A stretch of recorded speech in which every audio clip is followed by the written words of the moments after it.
ministra. Senadora, presidenta, buenos días. ¿Cómo le va, ministra? Muy buenos días. Gusto saludarla. Bienvenida. Igualmente, gracias. El otro día me pude incorporar, hola Ena, me pude incorporar en la mitad de la sesión, pero no quise interrumpir.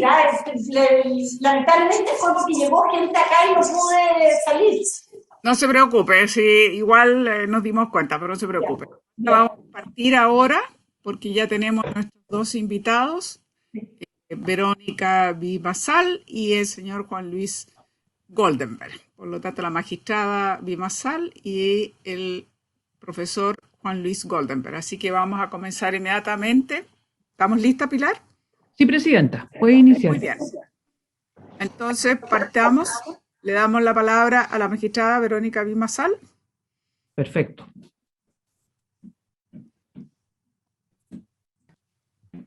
Buenos días, presidenta, buenos días, senadores. Junto con agradecer la invitación formulada y aceptada a nuestro requerimiento, soy Verónica Vimasal Vascopé, vicepresidenta de la Asociación Nacional de Magistrados y Magistradas de Chile, asociación que reúne a 1.246 jueces y juezas de Chile, y que a través de nuestras comisiones de Infancia, Familia y Derechos Humanos y Género, hemos mantenido un estudio y un seguimiento permanente de la Ley 14.908, su aplicación y los diversos proyectos que han buscado modificarla, habiendo en distintas instancias manifestado nuestra opinión en torno a la necesidad de establecer herramientas adecuadas para asegurar el pago de las pensiones de alimentos, considerando que los actuales mecanismos de la ley y los procedimientos para aplicarla no se ajustan a estándares internacionales que exijan recursos rápidos y sencillos para este efecto. Debemos resaltar que la pensión de alimentos es una prestación que permite satisfacer derechos de niños, niñas y adolescentes a tener un nivel de vida adecuado para su desarrollo físico, mental, espiritual y social, y es deber del Estado, de acuerdo a lo que dispone el artículo 27 de la Convención de Derechos del Niño, asegurar los mecanismos necesarios para el pago de estos. Es por esto que hoy queremos volver a enfatizar que es fundamental que la Ley 14.908 sobre abandono de familia y pago de pensiones de alimentos sea modificada en forma íntegra, haciendo prevalecer y señalando en forma expresa los principios que deben informar e inspirar tan derecho fundamental como es el de alimentos, tanto respecto de adultos como niños, niñas y adolescentes. Esto es, asegurar su derecho a la vida, supervivencia y desarrollo armonioso, el bienestar de los miembros de la familia y de la sociedad toda, por lo que su incumplimiento o falta de oportunidad en el mismo nos afecta a todos y todas, configurando un interés de carácter público. Queremos destacar algunos puntos importantes antes de entrar al articulado propiamente tal. Este es un proyecto que entrega herramientas concretas que permite facilitar el cobro de las pensiones de alimentos, avanzando de manera importante en garantizar un efectivo goce de estos derechos fundamentales. El reconocer como un acto de violencia intrafamiliar el no pago de las pensiones de alimentos, incluyéndolo también en la tipificación del delito de maltrato habitual, es un importante avance para visibilizar el problema de alimentos como un tema de derecho fundamental, cumpliendo otras obligaciones internacionales que buscan establecer mecanismos para prevenir y sancionar la violencia contra las mujeres. Debemos mencionar que en Chile falta un marco legal congruente y coherente que permite una mirada integral y sistémica a este derecho fundamental.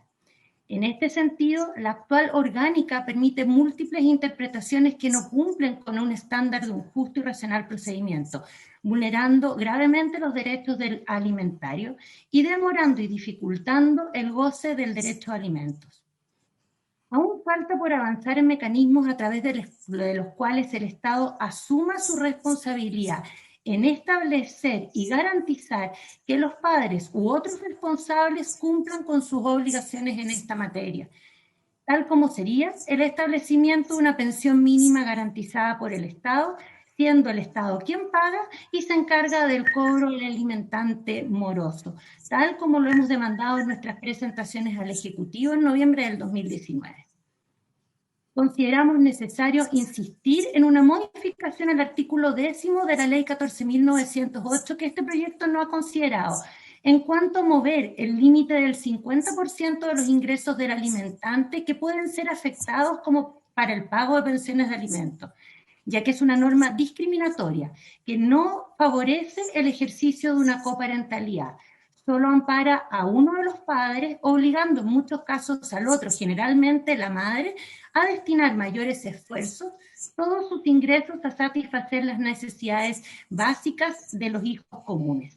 Norma claramente que establece una diferencia de trato entre hombres y mujeres, no asegurando la igualdad de ambos en cuanto a la disposición para contribuir, de acuerdo a sus facultades patrimoniales y rentas, a la satisfacción de los derechos de sus hijos. Voy a hacer ahora observaciones, las observaciones más importantes al articulado del proyecto que nos parece importante resaltar hoy día. Las demás observaciones las remitimos en un informe a la Secretaría de esta comisión. Queremos destacar que la eliminación de la expresión mala fe en el artículo 5º propuesto facilita el ejercicio de la acción para reincorporar al patrimonio de los alimentantes los bienes sacados de ella. La expresión mala fe, que se incluía tanto, implica una carga probatoria muy difícil actualmente para los alimentarios. El artículo 7º, respecto de la liquidación permanente de las pensiones de alimento, que elimina la expresión requerimiento del alimentario y por ende establece una actuación de oficio para los tribunales, queremos manifestar algunas dificultades que esto presentan en la operativa interna de los tribunales. Primero, es necesario actualizar la norma que hace referencia a que el obligado es el secretario del tribunal. Figura que prácticamente no existe, salvo los juzgados de la jurisdicción común o mixta.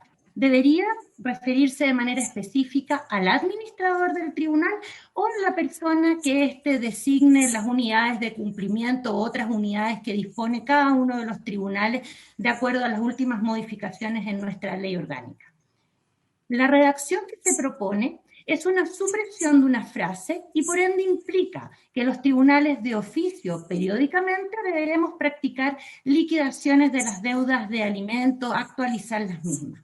Esta norma se repite en el articulado del proyecto de ley. Hay algunos problemas en cuanto a esta primera modificación. Primero, no establece una periodicidad, es decir, liquidar o actualizar periódicamente, no se señala si va a ser mensual, semestral o anual.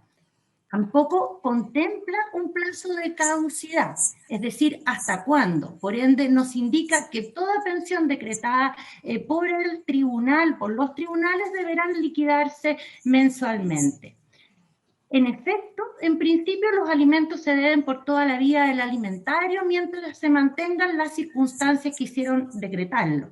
La práctica nos ha enseñado, sobre todo luego de las normas del retiro del 10% de los fondos previsionales, que normalmente las partes no pactan formalmente un cese de las pensiones de alimentos, sino que sencillamente dejan de pagarlo, cobrarlo. Existen ceses informales de las pensiones de alimentos, cambios de los cuidados personales que no son comunicados a los tribunales. Entonces, implicaría que estaríamos realizando liquidaciones o apremios, cobros, como es el ingreso al registro único de deudores, que no ha sido solicitado ni buscado por los alimentarios. Debemos hacer presente que estos procesos de liquidación periódica no se limitan exclusivamente a una operación aritmética o un cálculo matemático. Es un proceso que incluye la comunicación, su notificación y un proceso de discusión, objeciones, incidentes de pago. En muchos casos generan además audiencias de conciliación y prueba, situación que viene solo a dilatar y hacer más gravoso el cobro de estas pensiones de alimentos, sin considerar una enorme carga de trabajo que lleva aparejado a los tribunales de familia, que implicaría destinar un número importante de funcionarios a mantener estas liquidaciones vigentes, desentendiéndose de otras obligaciones que son de su competencia. De considerar necesario esta liquidación de oficio, cuyo objetivo comprendemos, consideramos que debe determinarse una periodicidad, no menor de 6 meses, coincidente con el reajuste legal de las pensiones de acuerdo a la variación del IPC, y establecer un tiempo máximo para esta actuación oficiosa, debiendo ser mientras los alimentarios son menores de edad o se encuentren afectados por algún tipo de discapacidad, si fue esta la causal que estableció la pensión de alimentos. Además, resaltamos que para mantener estas liquidaciones periódicas es necesaria una inyección de recursos para automatizar estas gestiones en los tribunales, mejorar el sistema de conexión con el Banco Estado y entregar dotaciones necesarias para dar una respuesta oportuna a estos requerimientos. En cuanto a las modificaciones implementadas a la retención judicial de la pensión de alimento por parte del empleador o de otros entes que paguen remuneraciones o otorguen ingresos al alimentante, nos parece que la propuesta que regula favorece, es una mejor manera de regular esta institución, estableciéndolo de un modo general. Consideramos que faltaría establecer algún tipo de sanción para el empleador o el retenedor que dificulte o no cumpla oportunamente y completamente esta obligación, considerando que debería hacerse aplicable la solidaridad del artículo 18 del mismo cuerpo legal y aplicable las normas del desacato del artículo 240 del Código de Procedimiento Civil, como venía incluido en otros proyectos de ley. En cuanto al artículo 12, normativa relativa a los procedimientos de cobro y ejecución, actualmente en nuestra legislación y también revisada la propuesta, aún falta mayor claridad en este procedimiento de cobro de pensiones de alimentos, tanto las establecidas por sentencia como por medida cautelar. No tenemos una norma especial o una regulación especial del procedimiento ejecutivo de cobro de las pensiones de alimentos que se ajuste a los procedimientos actualmente vigentes en los tribunales de familia. Ni siquiera hay una expresa mención a las normas supletorias aplicables. En relación con la posibilidad de deducir una demanda ejecutiva para perseguir este cobro, existen muchas dificultades. No hay un procedimiento especial, sería necesario tribunales especializados como son los tribunales de cobranza laboral. Es una institución que, si bien existe actualmente, está tan invisibilizada que en nuestro sistema informático de tribunales de familia no existe un procedimiento especial contemplado para ello que se adecue a las características de un procedimiento ejecutivo civil, que han sido las normas supletorias que mayoritariamente se han aplicado. Se destaca en esta normativa la incorporación de normas que buscan facilitar el cobro ejecutivo de alimentos, facilitando las notificaciones.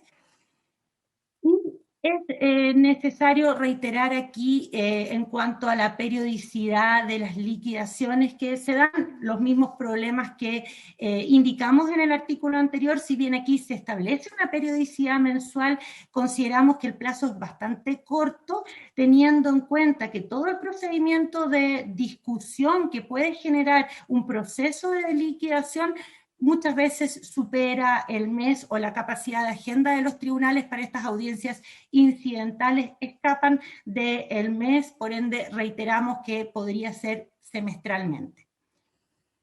En cuanto al artículo 14 y la regulación de los apremios personales para asegurar el cumplimiento de la pensión de alimento, a nuestro juicio,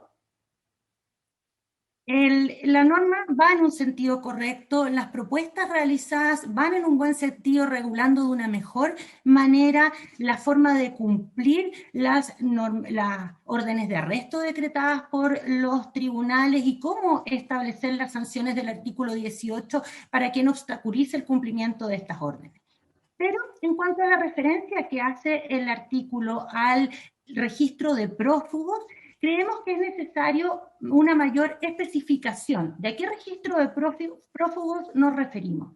Actualmente en Chile solo existe el registro de prófugos de la ley 20.593 a cargo del Servicio de Registro Civil e Identificación, donde, de acuerdo a esa norma, se anotan las órdenes de detención vigentes cuando éstas hayan sido libradas por tribunales de justicia con competencia en lo penal.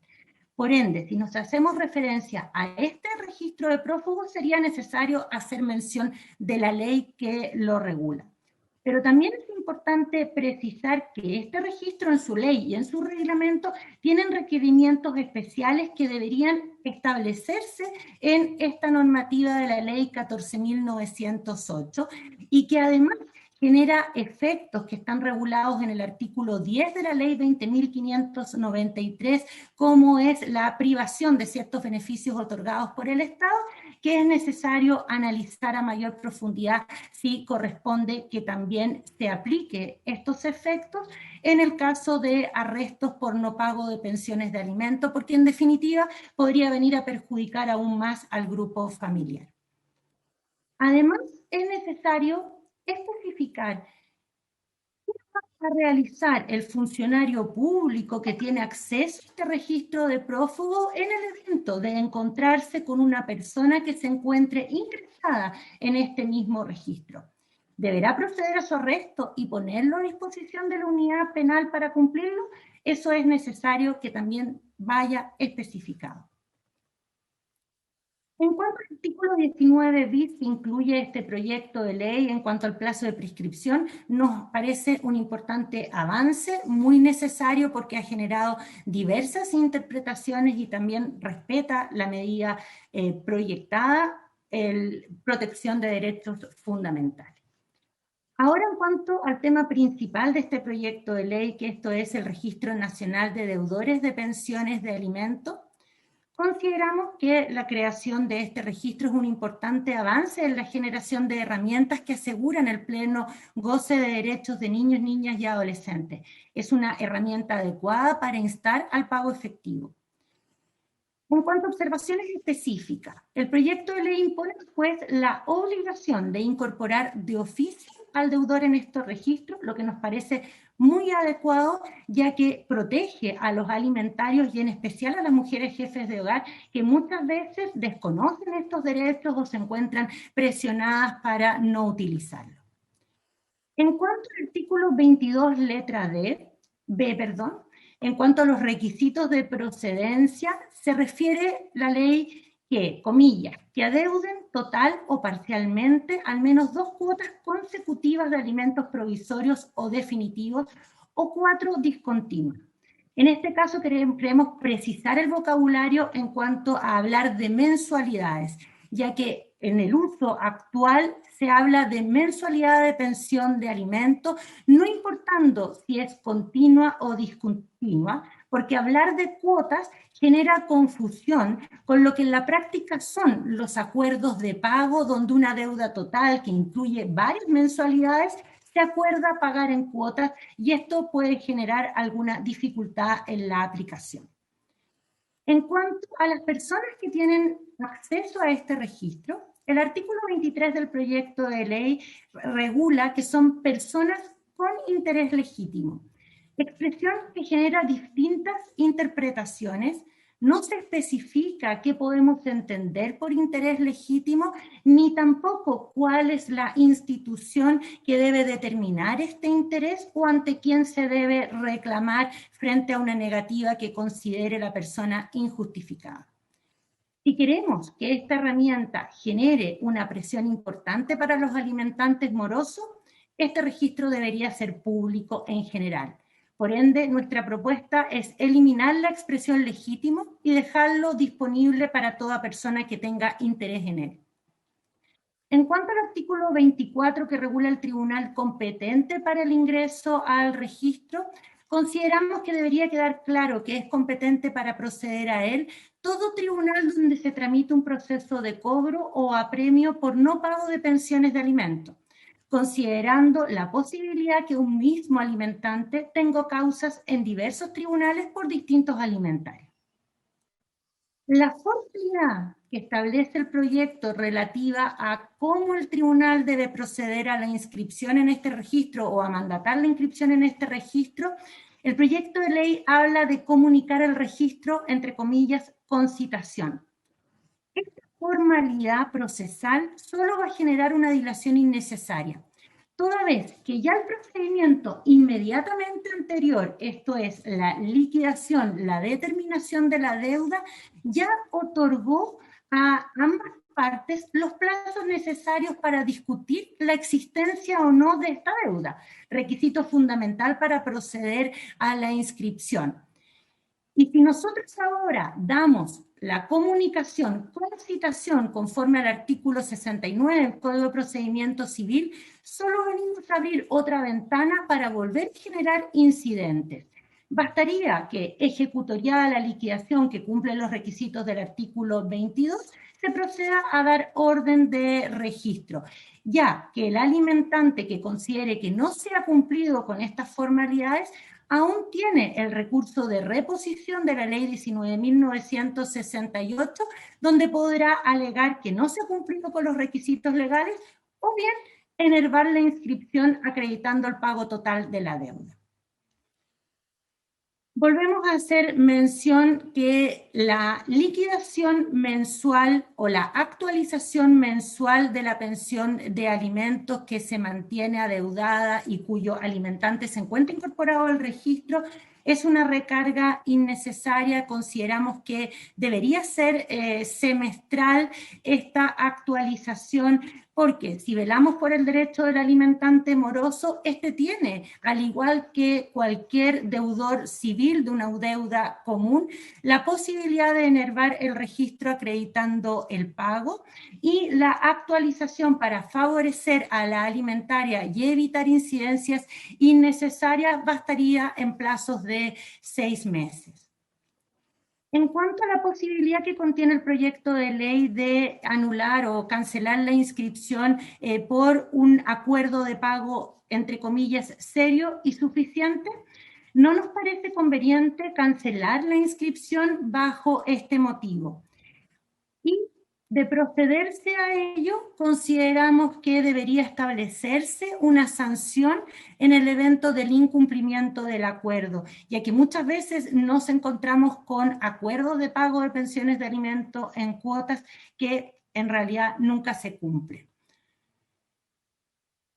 Por otro lado, consideramos que la reforma establecía el artículo, que se incluye, perdón, en el artículo 26 del proyecto de ley, que habla de el deudor que no tiene bienes suficientes, donde se califica la suficiencia como la capacidad económica actual del alimentante. Consideramos que esto no debe existir, ya que esta incorporación solo permite acarrear nuevas etapas incidentales en etapa de cumplimiento que solo son usadas con fines dilatorios.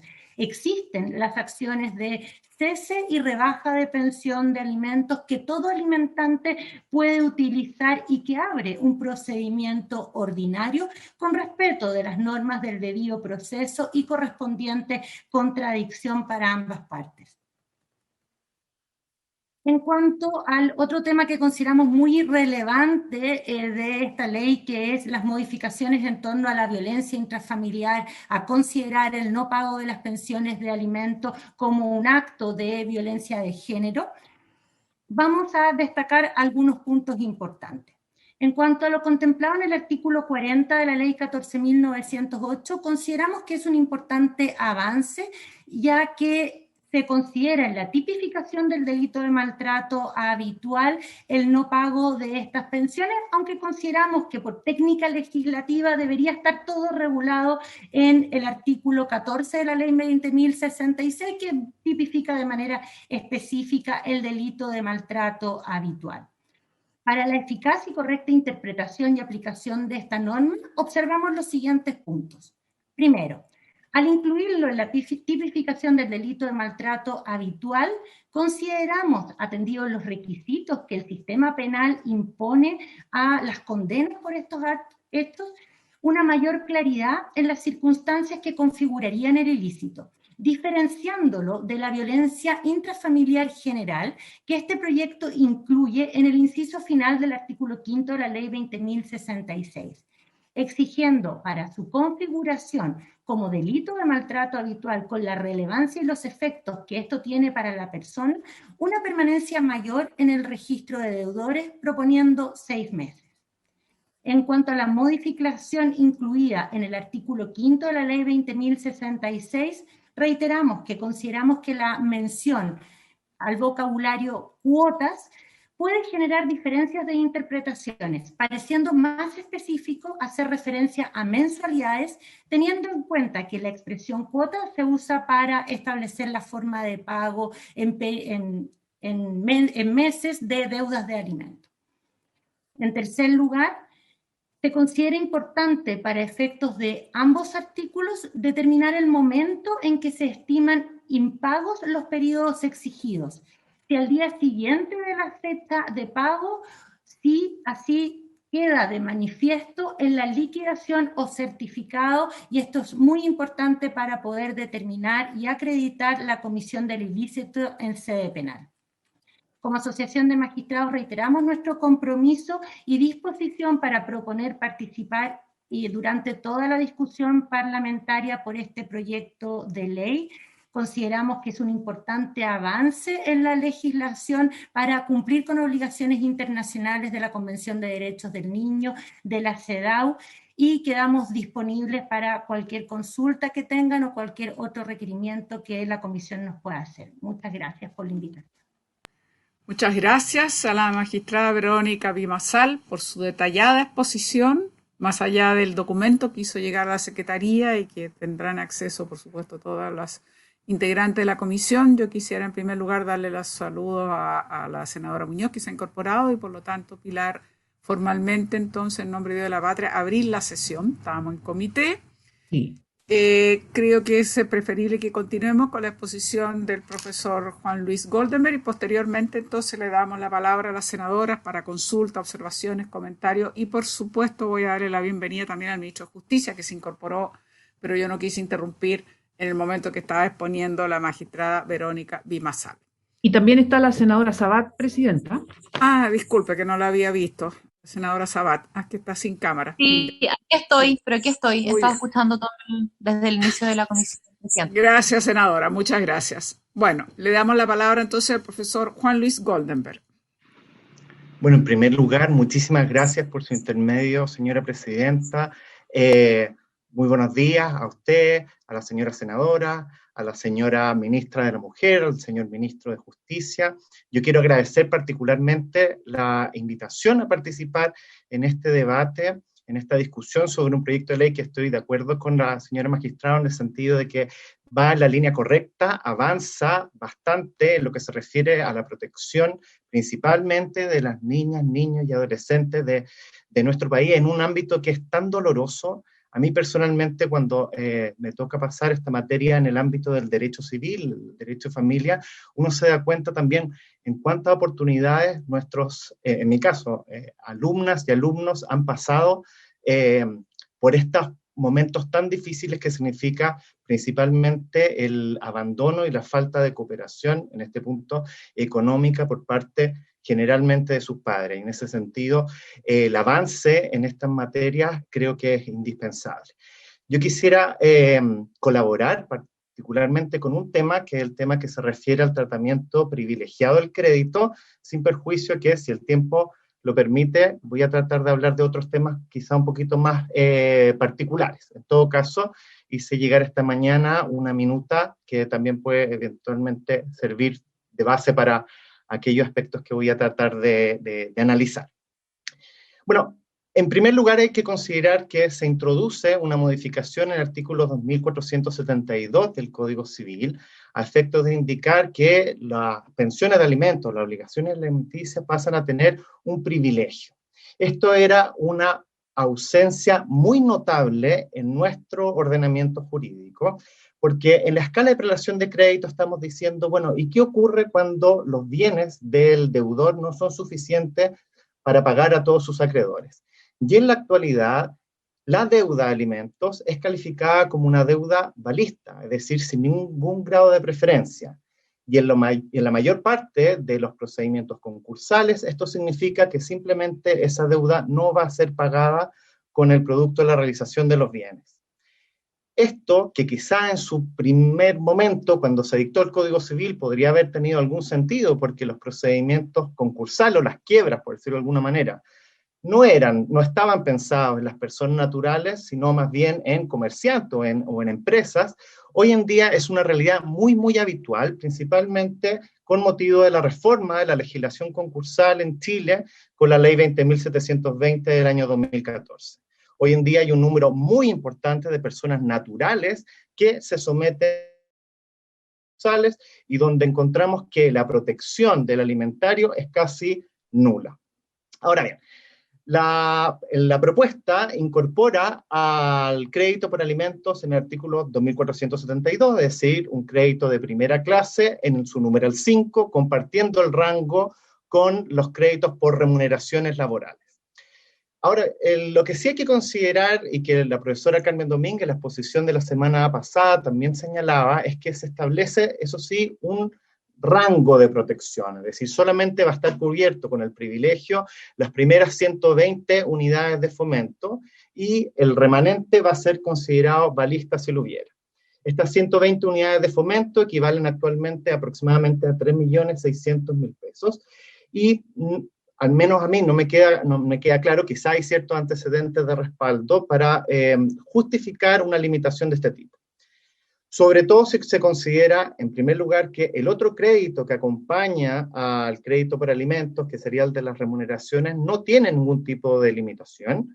En segundo lugar, porque esta es una limitación que no encontramos en el derecho comparado. La mayor parte de las normas comparadas que han incorporado la idea de la protección de los alimentos no establecen ningún tipo de limitación monetaria, principalmente para efectos de entender que todo el crédito por alimentos merece igual nivel de tutela.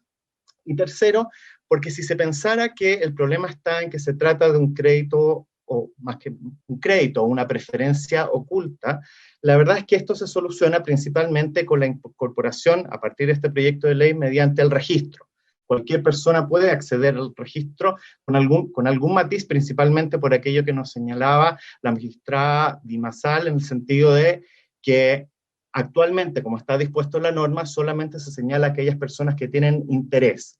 Y efectivamente, estoy de acuerdo con ella en la idea de ampliarlo, pero que esa ampliación vaya de la mano con la regulación tutelar de los datos personales prevista en la ley 19.628 y 20.575. Pero particularmente en el caso de los acreedores financieros, el artículo 28 de la propuesta establece no solamente la facultad de acceder a ese registro al momento de tomar la decisión del pago de la deuda, sino el deber de acceder al mismo. Y por tanto, lo que vemos es que los acreedores financieros siempre van a tener conocimiento de la existencia de una deuda morosa, un comportamiento moroso por parte del eventual solicitante del crédito, porque así la ley lo establece en la medida que el crédito sea superior a 50 unidades de fomento, que da cuenta principalmente de un crédito de consumo. A lo menos en la lógica del crédito de consumo siempre se va a tener que tener acceso a ese nivel de crédito. Entonces, eso es lo primero. La configuración del privilegio es una cosa completamente necesaria e indispensable para la real tutela del crédito en este ámbito de conflicto entre acreedores. Lo que creo que vale la pena revisar son las justificaciones de la limitación. Lo segundo es que cuando estamos hablando del tratamiento privilegiado de un crédito, hay dos instancias donde esos privilegios se hacen valer en nuestro ordenamiento jurídico. Uno, en los procedimientos concursales, lo que antes se denominaba quiebra, y segundo, por medio de lo que se denomina una tercería de prelación en un juicio ejecutivo. Es decir, cuando hay otro acreedor que insta la ejecución y viene otro de mejor derecho y dice, ¿sabes qué? Antes de pagarle a ese acreedor, págame a mí porque yo en esa escala de prelación estoy en un nivel superior. Y aquí es donde encontramos ciertos vacíos en cuanto a la reglamentación, porque esta se satisface en la propuesta únicamente con el otorgamiento del privilegio, pero no con una forma de facilitar que efectivamente este acreedor alimentario pueda obtener efectivamente el pago privilegiado del crédito. En el caso de los procedimientos concursales, por ejemplo, cuando vemos cómo ocurre esto con el crédito que hemos dicho que es un crédito más bien hermano, como el de remuneraciones de los trabajadores, la ley concursal modificó el Código del Trabajo a efectos de establecer un deber particular por parte del liquidador, lo que antes eran los síndicos, de revisar toda la documentación de la empresa y ofrecer a los trabajadores un finiquito que va a servir de base de verificación, como si fuera una verificación del crédito para todos los efectos legales. La ley 20.720 establece lo que se denomina en este caso un pago administrativo, es decir, que el liquidador, con la sola revisión de la documentación, puede efectuar el pago, en este caso a los trabajadores. En el caso de los alimentos, con esta modificación no se establece absolutamente nada sobre cómo el liquidador podría tener conocimiento de la existencia de esta deuda. Y muy probablemente el alimentario no va a tener conocimiento de la existencia de un procedimiento concursal, porque estos se notifican por medio de una plataforma electrónica que se denomina boletín concursal, y no es habitual que las personas se levanten para revisar si sus eventuales alimentantes se encuentran o no sujetos a un concurso por medio de la revisión de esa plataforma. Eso lo harán las entidades financieras, pero no normalmente las personas en su calidad de alimentario. En este sentido, lo que se propone es permitir, más que permitir, indicar o modificar el artículo 23 de la propuesta para efectos de señalar que el liquidador también sería una persona con interés legítimo para consultar el registro de deudores, a menos que, lo que no sería necesario si se toma la propuesta de la magistrada Vimasal en el sentido de que ampliar el ámbito y hacerlo más bien público, porque estaría implícito. Sin embargo, me parece que esto se puede complementar también con un deber específico otorgado al liquidador, en el sentido de modificar la ley 20.720, en particular su artículo 244, para establecer este deber explícito de consultar el registro. Y consultado que sea el registro e identificada la existencia de deuda, establecer a su vez el deber explícito de reservar ese monto y pagarlo en la cuenta del alimentario.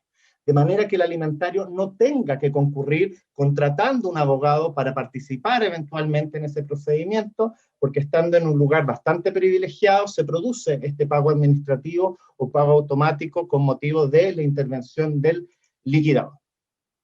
Hay dos elementos adicionales que se deben considerar en el ámbito concursal para ver cómo juegan estas reglas. En primer lugar, cuando estamos hablando de un alimentario, probablemente estamos dentro de lo que la ley concursal denomina persona relacionada al deudor. Y cuando estamos frente a una persona relacionada al deudor, lo que hace la ley concursal es limitar los derechos. Por ejemplo, limita los derechos políticos, los derechos a voto. Y por otra parte, puede eventualmente limitar los derechos económicos. ¿En qué sentido? La ley establece que los créditos que no estén debidamente documentados con 90 días de anticipación al inicio del procedimiento de liquidación quedan subordinados, es decir, se pagan incluso después que los créditos balistas. Y aquí tendríamos una norma o dos normas que entrarían en conflicto, porque por una parte tendríamos el tratamiento preferente y por otra parte tendríamos un tratamiento de subordinación, el que afectaría posiblemente a las 3 últimas mensualidades de pago, porque en ese caso no vamos a estar dentro de créditos debidamente documentados 90 días antes.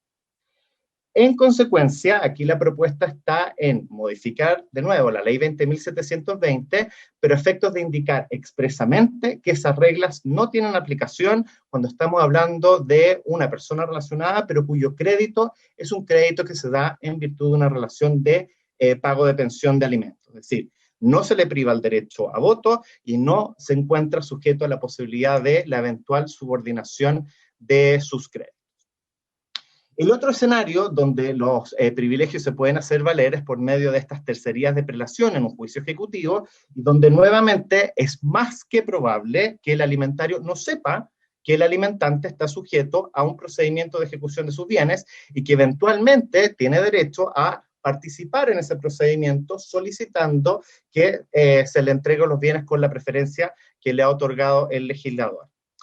En este supuesto, la propuesta se encuentra en nuevamente establecer expresamente que en el marco de esos procedimientos el Tribunal Civil debe consultar el registro de deuda de pensiones de alimentos y en su caso, si existe efectivamente esa deuda, notificar al alimentario permitiendo expresamente que participe en el procedimiento del juicio ejecutivo mediante la interposición de una tercería.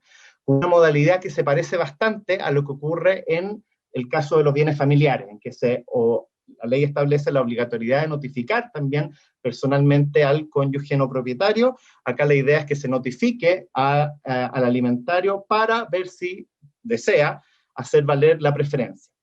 A diferencia del procedimiento concursal, donde la propuesta es que esto se produzca de manera automática, que sea un deber del liquidador y el liquidador deba pagar automáticamente, en este segundo caso me parece que no puede hablarse de una automaticidad, sino que debe pasar por alguna suerte de notificación y participación de ese deudor en el juicio ejecutivo, porque a diferencia del procedimiento concursal, en la órbita del Código de Procedimiento Civil, este privilegio no opera de manera automática, sino que es necesario comprobar ante el tribunal que no existen otros bienes sobre los cuales hacer efectiva la preferencia, y por tanto hay alguna suerte de discusión, porque hay que tutelar también la posición del ejecutante, es decir, del otro acreedor que solicitó en primer lugar el procedimiento ejecutivo.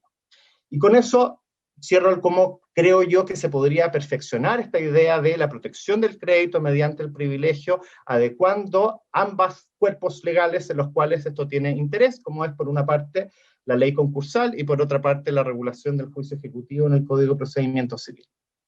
Hay otros temas que son igualmente importantes, pero que les voy a dedicar un poquito menos de tiempo, en atención al tiempo, que es el primero, lo que se refiere a los alimentos provisorios. ¿Por qué? Porque hay muchos casos en que al momento de demandarse los alimentos provisorios, los tribunales determinan montos o fórmulas de pago que son distintas a las que se venían pagando voluntariamente con anterioridad al inicio del juicio por alimentos. Existen casos, han evidenciado casos donde voluntariamente el alimentante estaba pagando un determinado monto, depositando en la cuenta RUT o la cuenta corriente del alimentario, pero en virtud de la presentación de la demanda de alimentos, el tribunal, al momento de resolver los alimentos provisorios, rebaja ese monto o eventualmente establece un mecanismo de pago distinto, lo que en muchas oportunidades genera un desincentivo para que los alimentarios inicien acciones legales de alguna manera para documentar y tener un título ejecutivo para poder perseguir este pago de alimentos. Y en este sentido, lo que se propone es establecer un principio base conforme al cual, al momento de determinarse los alimentos provisorios, la resolución judicial no pueda perjudicar la posición del alimentario con anterioridad al inicio del procedimiento, puede beneficiarla, pero no puede perjudicarla, sea lo que se refiera al monto o a la forma de pago. Y aquí el ideal es que no se esté mirando únicamente el último mes, sino un periodo un poco más largo, porque no vaya a ser que en virtud de esta regla al alimentante se le ocurra dejar de pagar o simplemente rebajar el monto para efectos que el tribunal, al momento de aplicar este principio, pueda terminar igualmente perjudicando la posición del alimentante. Lo segundo es lo que se refiere a la situación de principalmente las abuelas y los abuelos. ¿Por qué? Porque tanto en virtud del artículo 232 del Código Civil como el artículo 3 de la Ley 14.908 se establece una responsabilidad subsidiaria por parte de estos cuando el pago por parte de los padres sea inexistente o insuficiente. Aquí solamente hacer notar que se produce una suerte de conflicto en razón de la vulnerabilidad, porque por una parte tenemos la vulnerabilidad evidente del niño o niña o adolescente, pero también tenemos en situación eventual de vulnerabilidad a ese adulto mayor, eventualmente un adulto mayor, al cual se le pueden aplicar, conforme señala esta normativa, la vigente y la reforma, el mismo nivel de apremios y de sanciones. Entonces, solamente para hacer notar, por ejemplo, se establecen limitaciones para el acceso a beneficios económicos estatales en el artículo 35 propuesto, o limitaciones o fórmulas de tutela particular cuando se está hablando del acceso al mercado crediticio. Entonces, en el primer caso podemos ver que una persona mayor que probablemente va a tener dificultades o tiene dificultades para el acceso al mercado laboral formal, muchas veces satisface sus propias necesidades mediante la realización de algún tipo de emprendimiento, para lo cual necesita contar con algún tipo de beneficio estatal o municipal, que en este caso, por el hecho de existir una dificultad en el pago de la pensión de alimentos de sus nietos, a los cuales está obligado solamente de manera subsidiaria, se encontraría limitado, impedido de acceder. Y en el caso de los créditos, que muchas veces uno observa desde el punto de vista de los datos, de que el acceso al crédito por parte de adulto mayor está normalmente referido a temas de salud o de la adquisición de medicamentos, nuevamente se establece una suerte de limitación. El problema se produce, a mi juicio, porque en todos estos casos las sanciones o limitaciones se establecen de manera automática, que puede tener o tiene bastante sentido cuando estamos hablando del principal obligado al pago, pero donde pueden producir una colisión de intereses cuando estamos hablando de estas personas que están subsidiariamente obligadas al mismo, particularmente cuando se encuentran a su vez en una situación de vulnerabilidad. Y por último, en el artículo 28 propuesto se establece una fórmula de retención cuando estamos hablando de operaciones de crédito de dinero. Es decir, lo que pretende la norma es que cuando cualquier persona vaya a pedir un crédito, por más de 50 unidades de fomento, a una entidad financiera, esta tenga que revisar la existencia de la deuda en el registro y eventualmente de existir deuda, retener hasta el 50% del crédito a efectos de propender al pago de la pensión de alimentos. Sobre este particular, solamente 3 observaciones y con esto termino. Primero, no queda claro cuál es el momento en que debe realizarse la consulta por parte de la entidad financiera. Si esto debe hacerse al momento de la solicitud del crédito o debe hacerse al momento de la entrega de los fondos. Y puede ocurrir que haya bastante tiempo entre uno y otro, por ejemplo, en el caso de los créditos hipotecarios. Y en este sentido, pensando que la sanción que se establece para la entidad financiera llega al doble del monto de la deuda por alimentos, puede tener un impacto bastante relevante y creo que vale la pena aclarar el tema de la oportunidad. Lo segundo, se hace una referencia a la retención y pago, y a mi juicio en esta órbita debería aclararse que se está actuando en calidad de representante del alimentante. Es decir, que el banco al momento de retener esa cantidad de dinero está haciendo el pago en carácter de representante del alimentante, porque no vaya a ser que el alimentante le pida y le exija igualmente la entrega de la totalidad del dinero. Y por último, creo yo que aquí se produce o se puede producir un problema bastante relevante cuando estamos hablando de ciertos créditos que se ocupan para el financiamiento de bienes, por ejemplo, para el financiamiento de la vivienda. Porque esta reglamentación quería que parte de ese crédito sea utilizado para cubrir el monto de las pensiones de alimentos, producirá un descalce entre el precio de aquel bien que yo quiero pagar, por ejemplo, financiar la vivienda, y el monto que voy a recibir. En pocas palabras, si yo estoy financiando una vivienda que vale 2.000 unidades de fomento y hay una parte de ese crédito que yo estoy solicitando que no se va a poder recibir, sino que va a estar destinado al pago de la pensión de alimentos, hay un diferencial que no queda claro cómo se va a poder cubrir. Y adicionalmente se produce un choque normativo con la normativa interna de hoy en día de la Comisión para el Mercado Financiero, ante Superintendencia de Banco, porque la normativa interna nos señala que cuando estamos hablando de créditos hipotecarios, en la mayor parte de los casos, el destino de los fondos puede ser únicamente utilizado para el financiamiento de la vivienda. Y en este caso, el destino de los fondos estaría parcialmente utilizado para un fin distinto. Y esto podría provocar, o esto produce un desajuste lógico de esa normativa bancaria. Y solamente enunciarlo, porque me parece que este punto es bastante técnico, y aquí mi recomendación, humildemente, es citar a antes de la Comisión para el Mercado Financiero para ver el impacto de estas reglas en el funcionamiento del mercado. Y eso, muy agradecido por la invitación. Bueno, agradecer también entonces al profesor Juan Luis Goldenberg por todos sus comentarios bien precisos en todo el procedimiento concursal, que ha servido muchísimo, imagino, para ilustrarnos, digamos, en los avances y también probablemente algunas mayores precisiones que va a necesariamente tener este proyecto.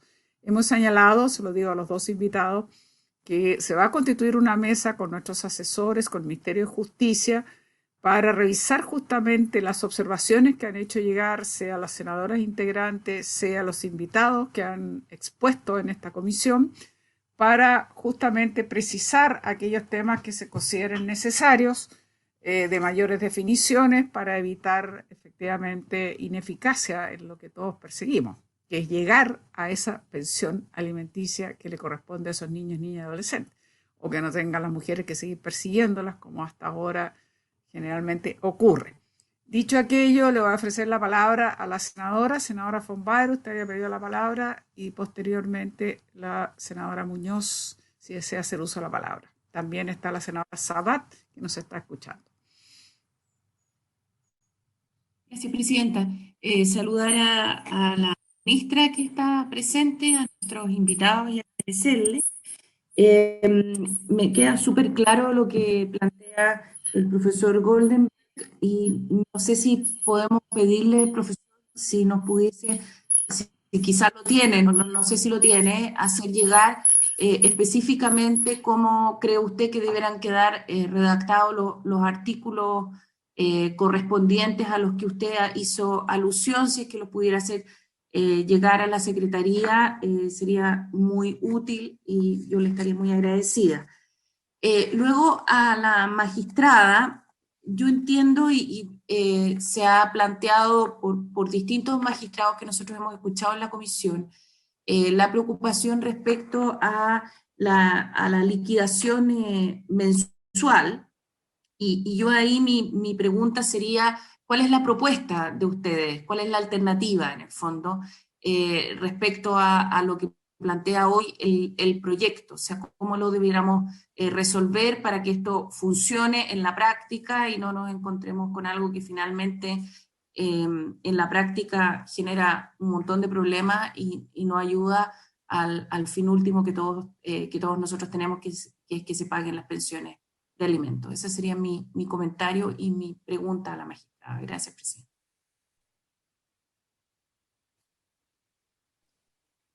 Sí, Presidenta. Un audio, Presidenta. Entonces, la senadora von Baer, y ofrecemos la palabra a la senadora Muñoz. Gracias, Presidenta. Igualmente saludar a nuestros invitados, agradecer sus exposiciones, a la ministra y al señor ministro también presentes. Yo, una pregunta general que surge de repente en conversaciones en los territorios, con muchos papás corazón afligidos. La figura del alimentante voluntario, el que está entregando voluntariamente una pensión definido de común acuerdo, existe como una figura legal que se puede registrar, por ejemplo, en un registro social de hogares, y le preguntan, porque señalan que muchos asistentes sociales dicen, bueno, si usted está entregando una pensión alimenticia voluntariamente, no existe, o sea, usted tiene que hacerlo a través del tribunal. Entonces eso es una pregunta un poco del mundo ciudadano. Y lo otro, a la señora magistrada, no me quedó claro el artículo 26, el deudor que no tiene bienes suficientes. Si pudiera, por favor, entregarnos nuevamente las observaciones que tiene a lo establecido en ese artículo. Gracias, Presidenta. Gracias, senadora Muñoz. No sé si la senadora Sabat va a hacer alguna consulta. No, Presidenta, prefiero escuchar. Muchas gracias. Muy bien, muchas gracias, senadora. Yo quiero solamente, bueno, primero nuevamente agradecer. Creo que ha sido, al igual que nos ha ocurrido en las sesiones pasadas, todas muy ilustrativas y todas aportan mucho a una forma más precisa de avanzar con este proyecto del objetivo común que todos disponemos. Y por eso realmente reiterar nuestros agradecimientos, porque siempre son aportes concretos. En el caso de la magistrada, por supuesto, la experiencia concreta en los tribunales, y en el caso del profesor Goldenberg, su especialización, digamos, en todos estos procedimientos concursales que permiten ilustrar de mejor manera y definir aquellos procesos que no. Estoy segura que el ministro de Justicia, al cual después le vamos a dar la palabra, por supuesto, también ha tomado nota, y ya teníamos otras observaciones de la sesión pasada.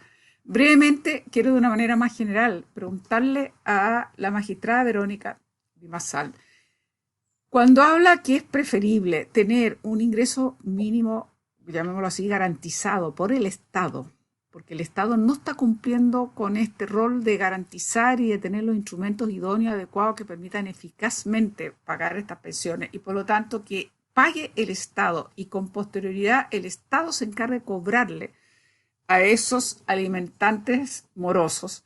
A mí me surge una gran duda, siempre he tenido esta duda, porque digo, si hoy día son tan refractarios esos padres a pagar, yo creo que menos van a pagar todavía si el Estado se encarga de pagarle la base mínima, aparte de todo el procedimiento como se establece, que se entiende, etcétera, etcétera, y cómo podemos ser más eficaces en que pague ese alimentante.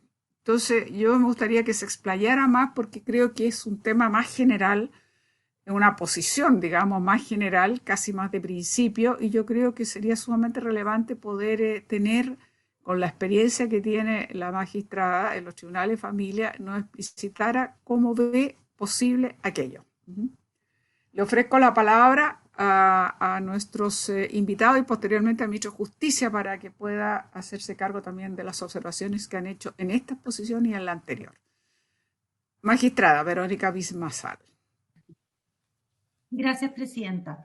Bueno, primero a lo que la senadora Ena von Baer nos señala, en cuanto a nuestra propuesta en la mantención actualizada de las liquidaciones, nosotros señalamos que comprendemos la necesidad de actualizar estas liquidaciones, para lo cual, y para hacer efectiva esta herramienta que en definitiva viene a mejorar la situación de los alimentarios en el cobro, primero necesitamos una inyección presupuestaria que ayude a automatizar nuestro sistema, porque el Poder Judicial ha desarrollado, a propósito del 10%, una serie de acciones para automatizar estas liquidaciones, pero no han sido suficientes, porque necesitamos mejorar los registros, mejorar hacia atrás, porque la obligación que impone es de todas las pensiones de alimento que hayamos decretado. Por ende, y lo que tenemos ahora parte de la base de que haya existido un requerimiento de cobro. Eso es un punto.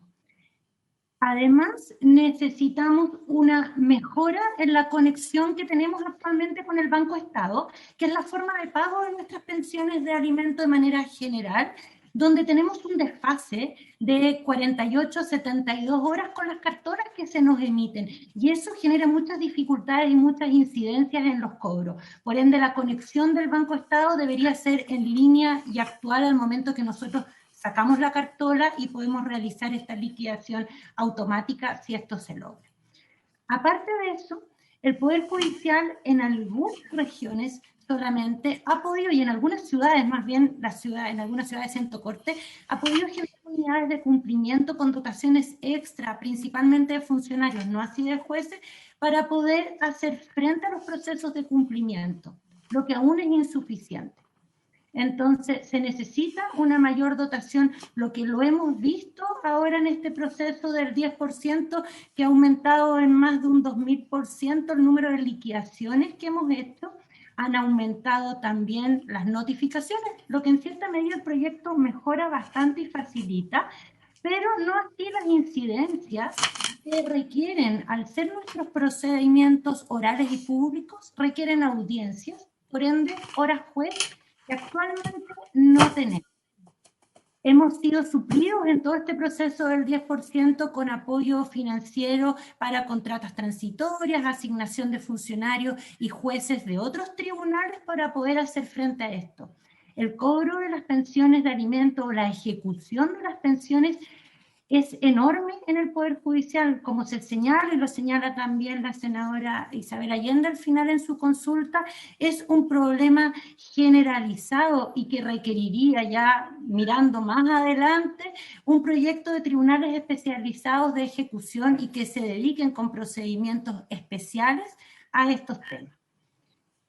Además, nosotros proponemos que de acuerdo a lo que tenemos, si podemos inyectar recursos para automatizar esto, que este proceso de liquidaciones o esta periodicidad sea semestral, no mensual, porque muchas veces, aunque tengamos facilidades en las notificaciones, todo el proceso de incidencia no va a dar para que dentro de un mes podamos tener ejecutoriada la primera y ya tenemos que estar actualizando la segunda. Por ende, un proceso semestral sería más acorde incluso con la reajustabilidad legal que se establece de las pensiones de alimento, que es semestral de acuerdo a la variación del IPC. Esa es la propuesta que nosotros tenemos en torno a las liquidaciones. En torno a lo que consulta la senadora Adriana Muñoz respecto al alimentante voluntario, no. Esta pensión de alimentos voluntaria no tiene una figura legal que lo ampare, pero tampoco es difícil en nuestro actual sistema formalizar judicialmente esta propuesta. ¿Por qué?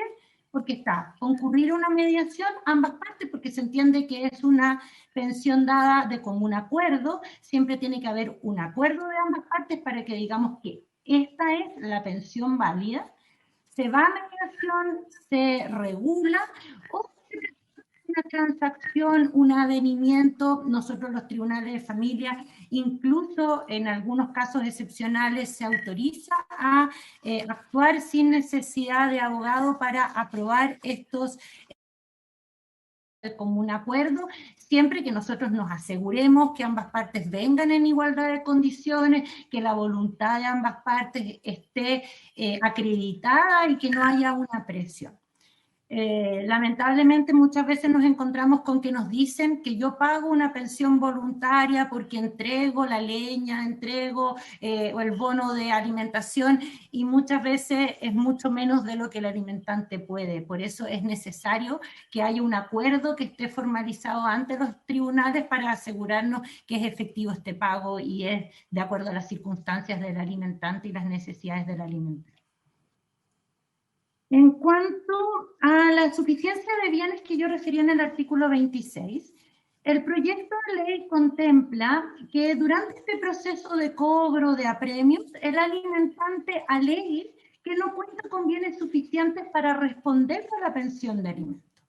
Esto va a generar, de acuerdo a nuestros procedimientos, un incidente donde él tiene que acreditar esta insuficiencia. Pero a nuestro juicio esto es solo amparar a un alimentante moroso y negligente, porque existen acciones que contempla nuestra legislación, que es la acción de cese y de rebaja de pensión de alimentos, donde el alimentante, con asesoría de abogado, puede demandar que se actualice la pensión a sus actuales circunstancias. Y va a generar también para la otra parte un proceso contradictorio con los tiempos, las formalidades, los plazos para poder también defender y presentar sus circunstancias. En cambio, alegado en un proceso de cobro es una incidencia que las partes en general no están en igualdad de condiciones. La Corporación de Asistencia Judicial, que es quien atiende a la mayoría de las pensiones de alimentos, no representa siempre a los alimentarios y alimentantes en procesos de cobro, por ende no va a haber igualdad de condiciones. En cuanto a la pensión mínima garantizada, que ha sido un tema que hemos puesto sobre la mesa, la Asociación Nacional de Magistradas y Magistrados, que representa una institución que se contempla en el sistema español y francés. ¿Por qué? Porque el Estado tiene mejores herramientas, tiene una estructura estatal que le permite de una mejor manera cobrar a ese alimentante moroso.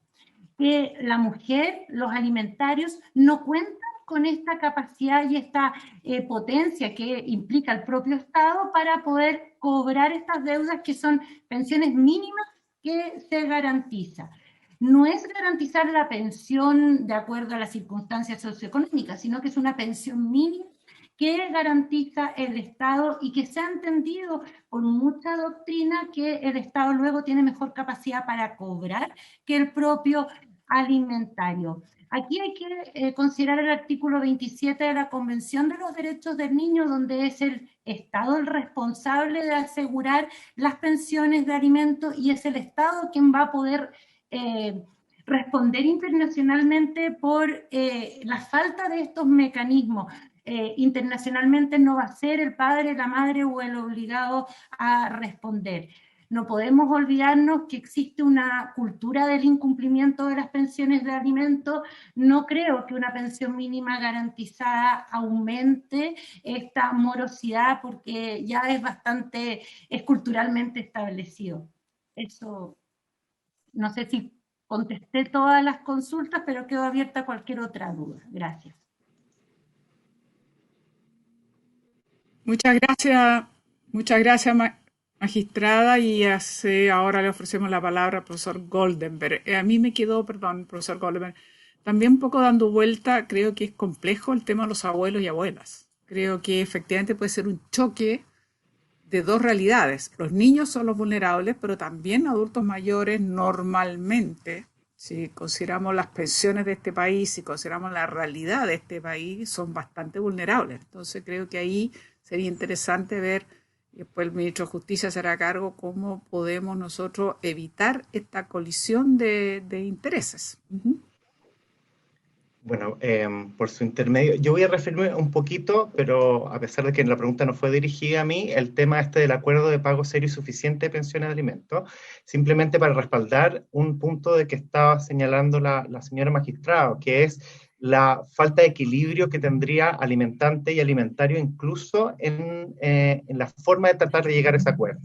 Solamente como paralelo, les comento que otro procedimiento concursal del que no hablé en la participación anterior, es un procedimiento que también está disponible para las personas, que se llama procedimiento concursal de renegociación, que se tramita actualmente ante la Superintendencia de Insolvencia y Reemprendimiento. No es un procedimiento judicial, es un procedimiento administrativo, donde el deudor, dando cuenta de esa incapacidad de pago, solicita a la superintendencia que lo ayude a lograr un acuerdo con sus acreedores. Y específicamente, la superintendencia ha interpretado lo que es su oficio circular número 5, de que no cabe la renegociación de deudas de alimentos en el marco de ese tipo de procedimiento. Y lo ha hecho no solamente porque entiende que hay un principio de especialidad, sino porque adicionalmente entiende que el alimentario va a estar en una situación desmejorada. Porque el alimentario, cuando le están diciendo de alguna manera, oiga, entre tener poco ahora y eventualmente seguir un procedimiento muy largo para tratar de apremiar y obtener algo, muchas veces se va a ver tentado a aceptar un mal acuerdo, cuando el propio ordenamiento está generando todos unos mecanismos paralelos para asegurar el efectivo cumplimiento de la obligación. Y en ese sentido estoy de acuerdo en que establecer una posibilidad de detener el cumplimiento de la obligación alimenticia en fase de ejecución por medio de la sola presentación de una propuesta por parte del alimentante es una situación que probablemente va a terminar, como dice la señora magistrada, en una actitud dilatoria. Además, si uno mira cómo está construida la norma no habla del alimentario en ningún caso. Habla de la solicitud que presenta el alimentante y la revisión que hace el tribunal, donde eventualmente incluso señala, bueno, el tribunal tendrá que revisar si efectivamente es serio y suficiente, y donde eventualmente puede incorporar modificaciones, pero lo que a mí me parece llamativo de la norma es que en ningún caso se refiere a la voluntad del alimentario. Se entiende, se subentiende porque está hablando de un acuerdo, pero donde se produce precisamente por esa omisión la idea aquí de que existe un claro desbalance entre las capacidades de negociación que pueden existir entre dos particulares, sobre todo cuando uno de ellos, el alimentario, se encuentra en una posición de mayor vulnerabilidad. Eso respecto al primer punto. Respecto a lo segundo, sí, efectivamente, y ese es un problema que existe hoy en día también en la aplicación de la legislación de alimentos, porque como tanto el artículo 232 del Código Civil como el artículo 3 de la Ley 14.908 establece esta posibilidad de considerar al abuelo o abuela, bueno, en general a cualquier tipo de ascendente, como alimentante de la obligación, lo hace en carácter de responsable subsidiario, es decir, entiende de que no es el primer llamado, pero es como se subentiende que hay una derecho fundamental del niño adolescente para poder obtener esos recursos, que eso va a ser lo que va a estar mirando el legislador, se omite revisar cuál es la posición particular en la cual que se puede encontrar ese abuelo o esa abuela. Sabemos en todo caso de que al momento de fijarse esa pensión de alimentos, aunque sea respecto al abuelo o a la abuela, también se van a tener que considerar su capacidad de pago, si no, no es que se desatienda. Pero igualmente se va a imponer en un momento que va a ser, sabemos, financieramente muy delicado en su vida, una carga adicional. Y aquí es donde entran a jugar dos niveles de vulnerabilidad, y el ordenamiento jurídico es el que está llamado a establecer ciertos criterios para establecer cuál de aquellas dos vulnerabilidades se encuentran en mejor situación para ser tutelada o hacia dónde hay que ceder. Y por lo menos mi comentario sobre el particular es que como las reglas, todas estas reglas operan de manera automática, significaría que el ordenamiento jurídico está siempre tutelando al niño, niña, adolescente, y no pone o no mira directamente también cuál es la realidad puntual en la cual podría encontrarse eventualmente ese abuelo o abuela. Es decir, no es que siempre deba mirarse la situación del abuelo o la abuela y siempre deba tutelarse la posición del abuelo o abuela, porque podría estar en una muy buena posición, sino establecer mecanismos efectivos de tutela de esa posible vulnerabilidad para evitar aumentar el nivel de vulnerabilidad que tiene ese adulto mayor en una determinada etapa de la vida. Es decir, pensar, por ejemplo, todas estas restricciones que establece que establece actualmente, que establecería eventualmente el ordenamiento jurídico por una responsabilidad que es meramente subsidiaria y de manera automática, a mí me parece que puede terminar también vulnerando los derechos que también tienen reconocidos las personas mayores en nuestro ordenamiento jurídico y en los tratados internacionales ratificados por Chile. Y por tanto, hay que establecer mecanismos de ponderación. Y el problema es que nuestro ordenamiento jurídico no parece establecerlo de manera expresa. Y por tanto hay que buscar formas de ponderación de esas medidas. Muy bien. Gracias a ambos. Ahora le voy a ofrecer la palabra al señor Ministro de Justicia para que pueda por lo menos en los próximos minutos poder referirse a las observaciones que se le han formulado. Ministro. Gracias, Presidenta. Y aprovecho de saludarla, no había tenido la oportunidad de hacerlo. También a las demás senadoras que integran esta comisión, a mi querida ministra de la Mujer, doña Mónica Salaquet, y a la representante de la Asociación de Magistrados y al profesor Goldenberg, también a la integrante de la Secretaría de esta comisión. A ver, lo primero que yo quisiera señalar, Presidenta, es que, como usted lo ha dicho, el ánimo nuestro es poder revisar este proyecto a la luz de las muchas observaciones que han surgido en estas sesiones de audiencia que ha tenido la comisión, muchas de las cuales nos parecen interesantes y valiosas, un aporte, con otras no estamos de acuerdo, y en fin, hay aquí un debate que es el que se tiene que dar y esta es la responsabilidad de esta comisión. Y para poder avanzar y lograr los máximos acuerdos posibles, vamos a trabajar esta semana con los asesores de los parlamentarios, con la finalidad precisamente de ver cómo podemos recoger una parte significativa de las propuestas o sugerencias que han hecho quienes han intervenido ante esta comisión. De manera de que se puedan presentar tanto por el Ejecutivo como por las propias senadoras distintas indicaciones que permitan ir corrigiendo, perfeccionando y mejorando este proyecto. Ahora, sin perjuicio de eso y en forma breve, hay muchos comentarios que se han hecho, no me podría hacer cargo de todos en los minutos que quedan de la sesión, pero sí quiero hacerme cargo de algunos que nos parecen relevantes. El primero es el que dice relación con varias intervenciones que se han referido a las liquidaciones mensuales, porque parece muy compleja desde el punto de vista de los tribunales, al tema de la reajustabilidad, a las relaciones de estas pensiones con aquellos pagos que no se hacen necesariamente en dinero efectivo, sino que alguien se hace cargo de una responsabilidad como pagar el colegio o pagar la ISAPRE, en fin, distintas formas en que se están resolviendo estos temas.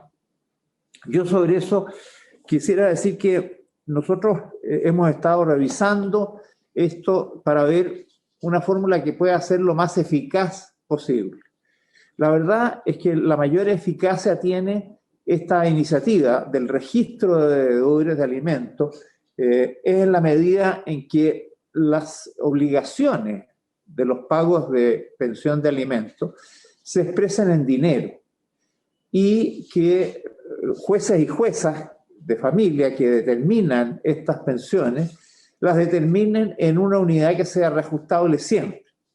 Y en ese sentido pensamos que como son mensualidades, lo adecuado y lo más razonable es poder definirlas en UTM, ¿no? Tantas UTM, y por lo tanto la reajustabilidad se da sola sin necesidad de tener que estar haciendo distintos cálculos, porque hoy día la ley establece alguna forma de reajustabilidad.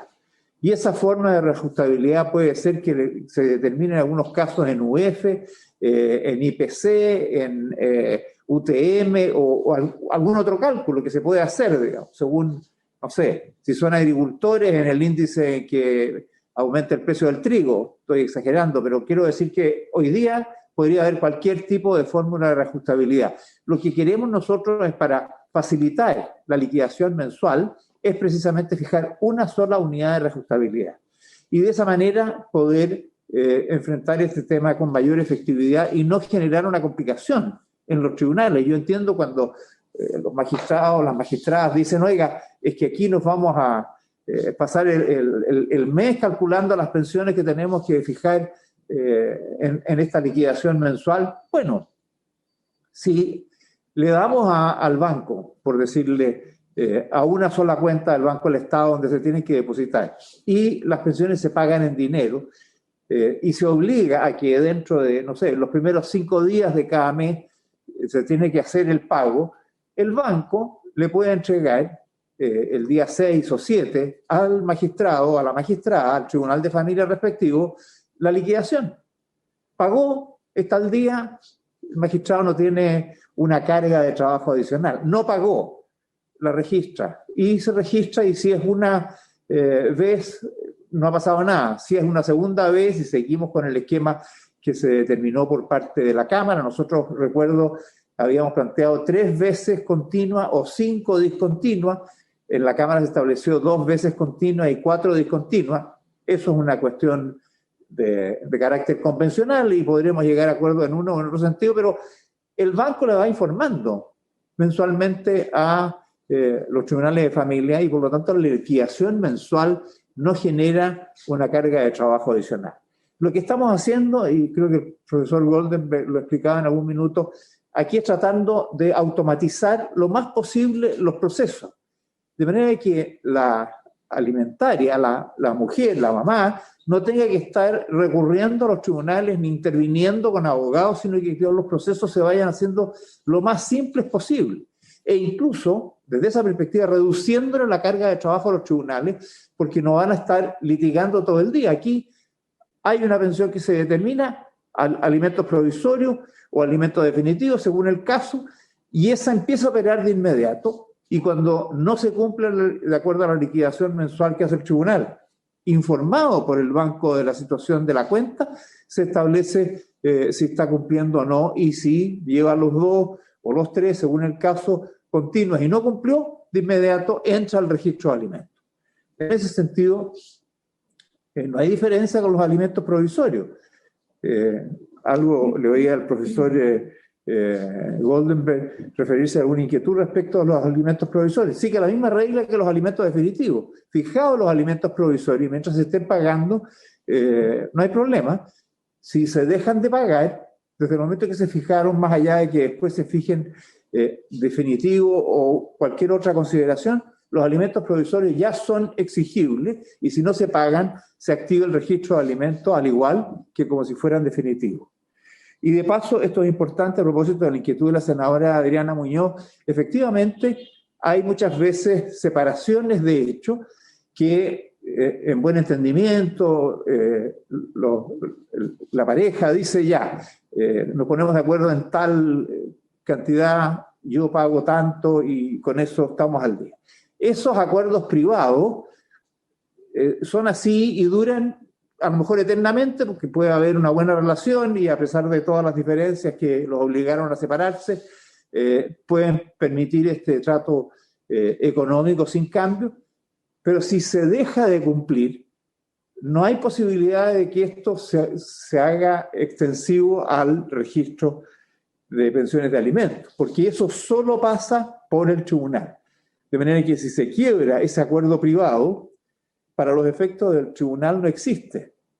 Puede existir desde el punto de vista de la historia y eso puede justificar y demostrar que esta es la pensión que pagaba y sobre esa base determinar el monto. Pero me refiero a que no existe desde el punto de vista de que si no paga esas pensiones de alimentos del acuerdo privado, no se puede llevar al registro de pensiones, de deudores de pensiones de alimentos. Hay que judicializar este tema y eso tendrá que ocurrir en algún minuto.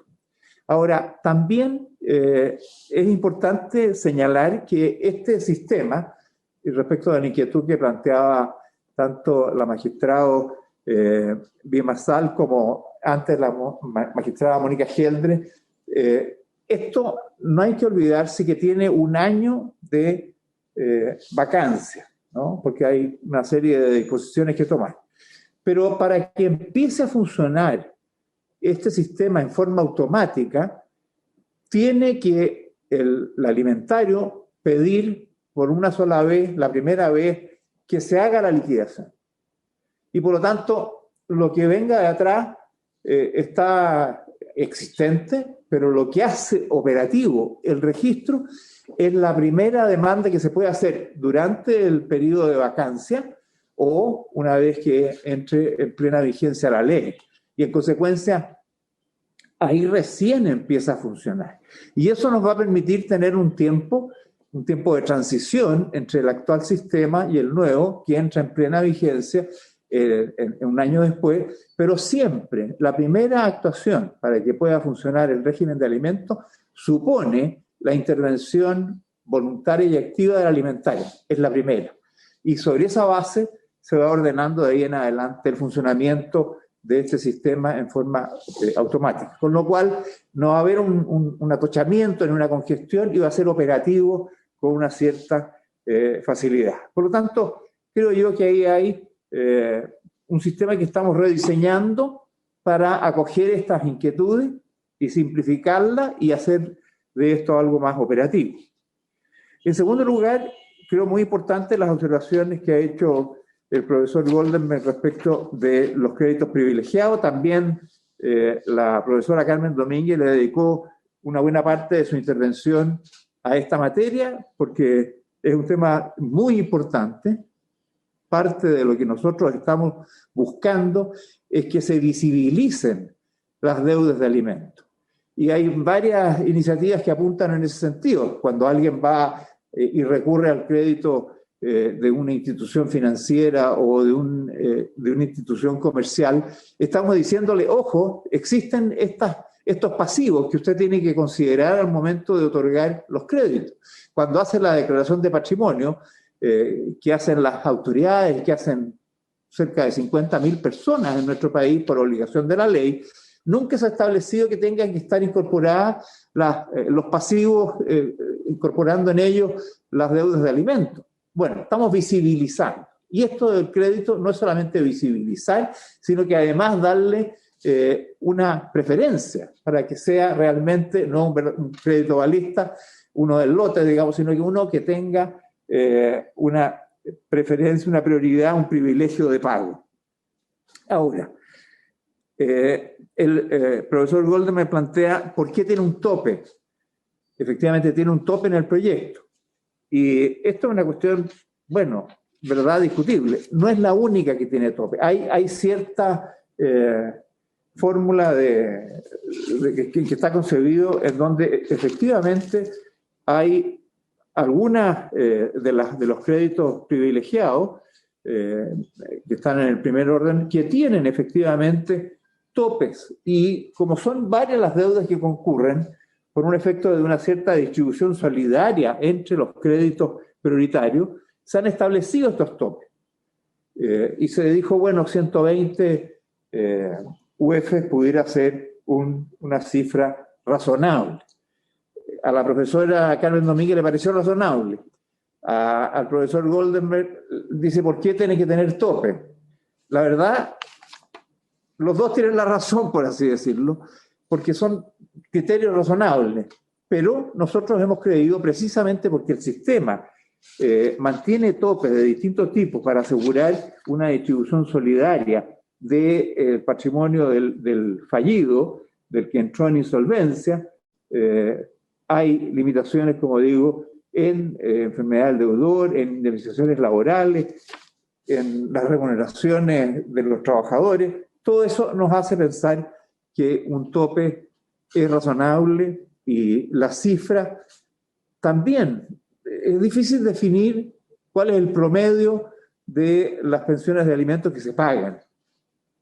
Pero si uno piensa que más del 50% de los chilenos tienen un ingreso de 400.000 o menos, uno puede desprender de ahí los niveles de pensiones de alimentos. Y 120 UF, 3.200.000, no es una cifra desencaminada, es una cifra razonable. Pero repito, esto es ciertamente algo que se puede mirar. No hay ciencia infusa y no va en contra de la identidad del proyecto que fueran sin tope o que fueran 150 UF.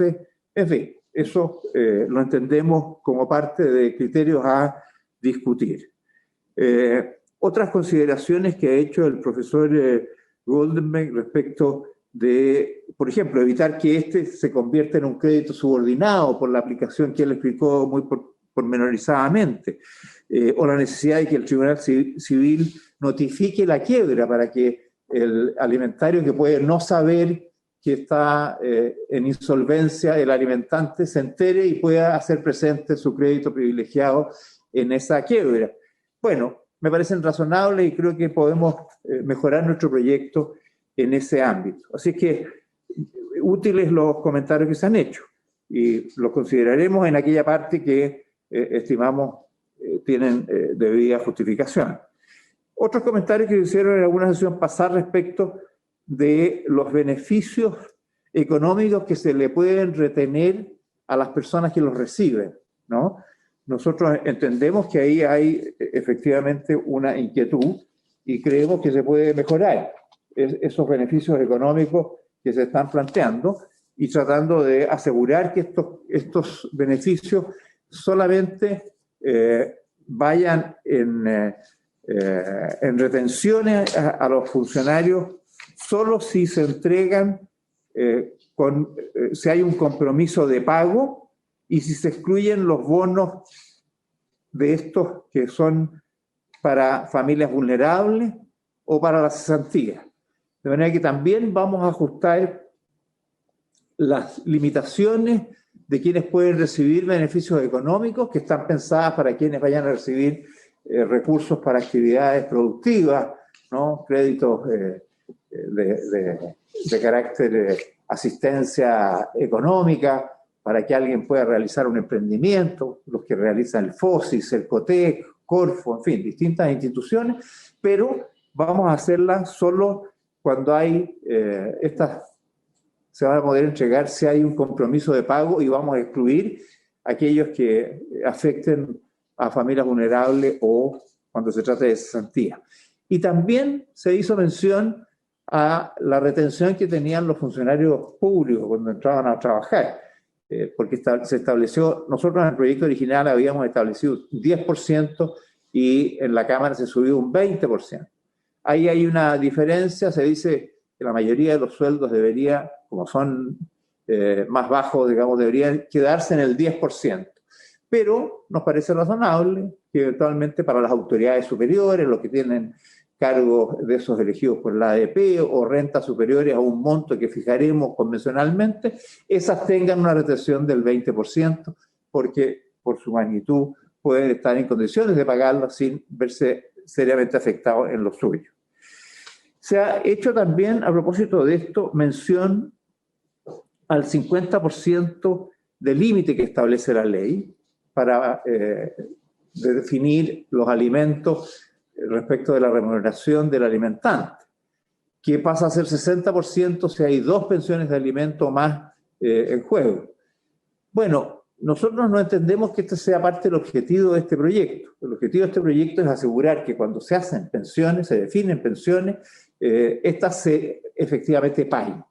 No hemos entrado a cuestionar ese monto, nos parece, como siempre, de nuevo, algo discutible, pero no ha sido parte de nuestro objetivo en la discusión de la ley. Han habido algunos comentarios, como la propia magistrada hoy día, que ha hecho presente la conveniencia de subir este techo, este límite que hoy día existe.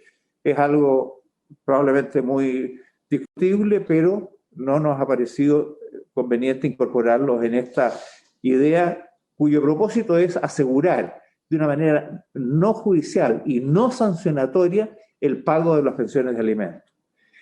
Enseguida había una duda respecto de los adultos mayores. La verdad es que no es lo normal. Los adultos mayores entran en situaciones cuando los padres no pueden hacerse cargo de la mantención de sus hijos. Y en ese caso sí hay un ascendiente, sí hay un abuelo o abuela que tenga recursos económicos suficientes, entonces se le carga a él una pensión. Pero es evidente, porque yo entiendo la inquietud que se dice, bueno, a un abuelito, un adulto mayor que está en una situación económica desmedrada, le vamos a además cargar la mantención de su nieto o nieta. Bueno, eso es cuando ese abuelo o abuela tiene los recursos para hacerlo. De manera que si no los tiene o deja de tenerlo, obviamente el juez tendrá que revisar su definición. Lo mismo ocurre con un padre. De repente un alimentante puede, no sé, estar en insolvencia, ya que estábamos hablando de insolvencia, o estar cesante y no tener recursos para hacerse cargo. Tendrá que ir a decirle al juez, mire, yo pagaba tanto, ahora no tengo trabajo y hago lo posible, pero no puedo pagar, le ruego que me rebaje la pensión o haga algo. Eso mismo puede hacer con un abuelo. Pero si el abuelo tiene recursos, si un ascendiente tiene los recursos, no hay por qué excluirlo. Eso forma parte de lo de la Convención de la Niñez y creo que es importante que así se entienda. Y aprovecho de hacerme cargo de otra inquietud. Se ha planteado aquí, lo decía la magistrada hoy día, y alguien lo mencionó en alguna de las reuniones anteriores, ¿por qué no paga esto? Si no paga el padre, ¿por qué no lo paga el Estado? Y yo creo que la reflexión, me parece que la senadora Allende la hacía, que si nosotros sacamos a los padres de la responsabilidad de pagar las pensiones de sus hijos, la corresponsabilidad parental que corresponde en esta situación, y se la delegamos al Estado, realmente estamos rompiendo un principio que es fundamental, que lo establece de nuevo la Convención de la Niñez, que dice, mire, esta es responsabilidad de los padres o de las personas vinculadas a ellos, está refiriéndose, por ejemplo, a los ascendientes, que deben hacerse cargo de la mantención de sus hijos. Sería muy injusto, en realidad, si acaso algunos padres cumplen y otros no, que respecto de ellos el Estado se haga cargo de esas deudas. Y quiero decir que la experiencia internacional, cuando esto se ha establecido, como bien se ha recordado, la recuperación que tiene el Estado de esos fondos es muy baja, porque si las personas no pueden perseguir esas causas, mucho menos lo puede hacer el Estado por las complejidades que tiene hacerse cargo de esa situación. Y por lo tanto, lo normal es que termine siendo pagado por el Estado, pero no recuperado por el Estado. Se genera una situación de discriminación y se rompe el principio de corresponsabilidad parental respecto de sus hijos. Son los padres los que tienen que hacerse cargo de esa mantención. Y por eso que nosotros pensamos que lo que hay que hacer es asegurar que el alimentante pague su deuda, y por eso este registro de pensiones, que estamos seguros, y todos lo han manifestado así, es un gran paso para asegurar esa idea. En otro ámbito, se agregó, como recordábamos en la Cámara, el hecho de que el maltrato habitual pueda ser un elemento a considerar para sancionar al alimentante dentro de este proyecto. La verdad que, como lo han dicho muchos, la gran mayoría, diría yo, no todos, hoy día hemos oído una versión distinta, Pero nosotros creemos que efectivamente el objetivo de este proyecto es dejar de lado el carácter sancionatorio, que es el que ha seguido siempre nuestra legislación para perseguir el pago de la pensión de alimentos.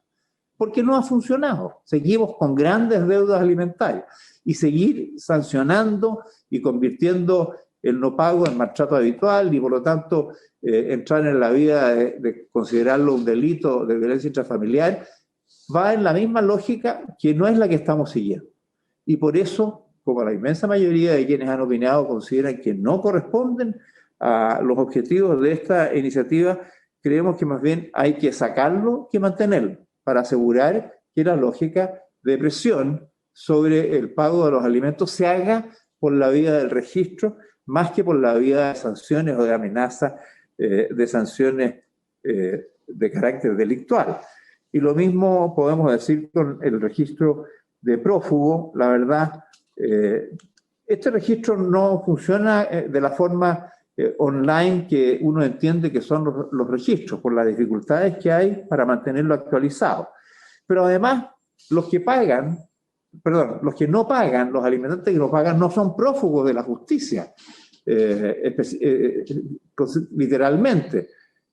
Puede que haya alguno, pero el sentido no es exactamente homologar al que no paga una pensión de alimento al ser un prófugo de la justicia que está en rebeldía con un fallo judicial. Aquí lo que queremos es que si alguien no paga en los términos que hemos señalado, se le haga la vida difícil o imposible, porque hemos olvidado hablar del registro. Hablamos más de cuestiones procesales y de otro tipo que del registro y de la eficacia del registro. Nosotros tenemos hecha la apuesta de que es ese registro y su funcionamiento el que va a empezar a hacerle la vida difícil al alimentante y lo va a obligar como un incentivo a pagar, a ponerse al día. Porque si no va a entrar en todo tipo de limitaciones que le van a hacer muy compleja su situación y su funcionamiento. Y por eso pensamos que eso es lo que procede a hacer. Otra de las observaciones también dentro del ámbito de la, ¿cómo se llama?, de la naturaleza procesal. Se decía, no estaba claro qué era o cuando había interés legítimo en la consulta. A nosotros nos parece que la ley lo define con una cierta precisión. En el artículo 20 dice, personas con el interés legítimo en la consulta son el deudor de alimentos, su alimentario o el representante legal del mismo, los tribunales con competencia en el asunto de familia y, lo más importante, las personas o entidades obligadas a consultar el registro. Aquí la ley determina, si usted va a vender un vehículo, quien hace el registro de vehículos motorizados, ese tiene que consultar. Quien va a otorgar un crédito, ese tiene que consultar. El que va a otorgar un pasaporte, tiene que consultar. Esas son las personas con el interés legítimo para consultar en el registro, es decir, las personas o entidades que están obligadas a consultarlas antes de hacer alguna actuación de las que la ley establece en este registro. ¿Qué más podría señalar? Señalar lo siguiente. Perdón, ministro, le iba a pedir, si tiene más observaciones, quizás dejarla para la siguiente sesión, porque la verdad es que esto terminaba a las 12. Le hemos dado el tiempo porque nos parece muy importante. Si quiere, le ofrezco un minuto para terminar de redondear. Un minuto, presidenta. ¿Cómo no? Cuando se planteaba de que la acción que enerva el pago por ser, que puede ser serio y suficiente y que puede dejar a la contraparte en una suerte de indefensión, no hay tal, porque para salir del registro o se hace con el pago integral de la deuda o con un acuerdo de pago serio y suficiente que el tribunal tiene que aceptar. No solamente la contraparte, sino que el tribunal tiene que quedar convencido de que eso va a ser así y por lo tanto nos creemos que eso va a estar garantizado. No es un acuerdo de parte, es una decisión judicial que acoge un acuerdo de parte y tendrá que revisarlo. Finalmente, señalar que aquí se ha hecho presente la necesidad de integrar a distintas entidades que forman parte de este proceso. Y eso lo vamos a hacer. Tenemos pensado crear una comisión coordinadora del cumplimiento, de la evaluación y del seguimiento del pago de las pensiones de alimentos. De manera que, como siempre, aunque acogiéramos todas las indicaciones, igual podemos estar cortos y podemos encontrar en la aplicación de este proceso deficiencias o necesidades de cambio. Bueno, lo ideal es no esperar que haya un incendio tremendo, como ocurre siempre, y eso motiva una idea legislativa tanto de parlamentarios como del gobierno, es tener un seguimiento de esto, un seguimiento con una comisión estable que esté evaluando y diagnosticando cómo se está cumpliendo esta ley, cuán bien está funcionando, dónde están sus deficiencias, y habrá algunas en el ámbito judicial, otras en el ámbito de la definición de los obligados a mantener activo el registro de alimentos o su uso debido, en fin, todo eso se deberá seguir, evaluar para poder asegurar que se cumpla este proceso y no estar esperando una ley que nuevamente tengamos que dictar con muchos antecedentes y con muchas dificultades. Es una manera más automática de ir corrigiendo inicialmente por medidas de carácter administrativo, por alertas, por llamados de atención, y si estas no ocurren, entonces sugerir a las autoridades que tienen iniciativa de ley, el gobierno y el parlamento, el día de mañana, que puedan hacerse cargo de estas deficiencias. Creemos que eso también termina por fortalecer, ¿no?, el futuro cumplimiento de esta ley y a ir corrigiendo aquellos aspectos que puedan ser deficitarios en el diseño, porque siempre, por perfecto que sea, van a haber omisiones o surgen situaciones en el futuro que obligan a cambio. Es cuanto puedo decir de todas estas informaciones, Presidenta, que espero nos ayuden a, como digo, mejorar y perfeccionar esta iniciativa que en lo fundamental ha sido reconocida como un gran aporte por todos los que han intervenido, y eso a nosotros nos tiene muy contentos porque hemos intentado recoger junto con los que integraron esta comisión ese espíritu que estoy seguro nos va a permitir hacer un antes y un después en el cobro de las pensiones de alimentos. Gracias, Presidenta. Muchas gracias, ministro. Saludar nuevamente entonces y agradecer a nuestros invitados de hoy día, a la magistrada Verónica Bimasal, y al profesor Goldenberg, y por cierto la presencia tanto de la ministra de la Mujer como del ministro de Justicia. Agradeciendo entonces, y creo que tenemos que tomar la decisión, habíamos dicho que íbamos a hacer en esta sesión la votación general, ¿no es así, Pilar?